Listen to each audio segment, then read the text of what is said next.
Divorce and bankruptcy. Divorce can be complicated even in the best of circumstances, but it can be even more difficult when a couple is experiencing financial difficulties. In some cases, divorce intersects with bankruptcy. One or both parties may feel the need to file for bankruptcy.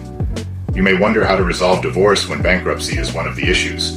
A knowledgeable divorce attorney will answer your questions and help guide you through the divorce process. What is bankruptcy?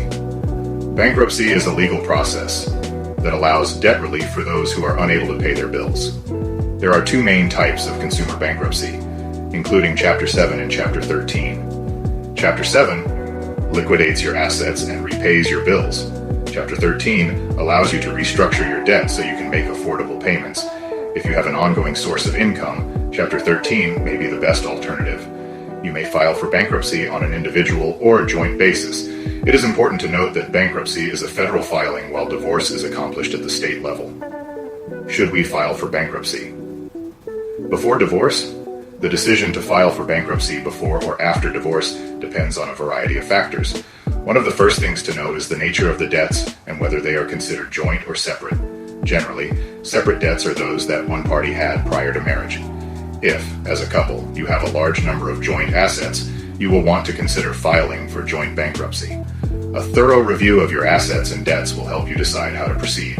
Keep in mind that even after divorce, creditors may still be able to seek repayment of non-exempt debts. Filing individual bankruptcy. If you are considering filing for individual bankruptcy while you are in the middle of a separation or divorce, the situation may become more complicated.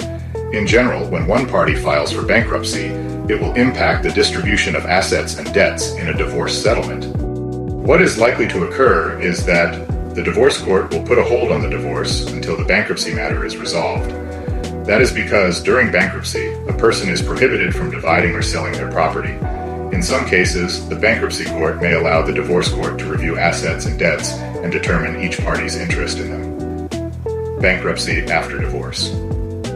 For many people, filing for bankruptcy after divorce may be a necessity.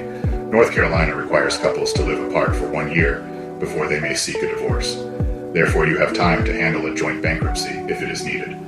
Filing for bankruptcy after divorce will likely not impact the other spouse. However, a significant change in financial circumstances could create a need to review child support and alimony matters for modification. Alimony and child support are typically exempt from bankruptcy. If you owe back child support, you cannot get rid of the debt through bankruptcy.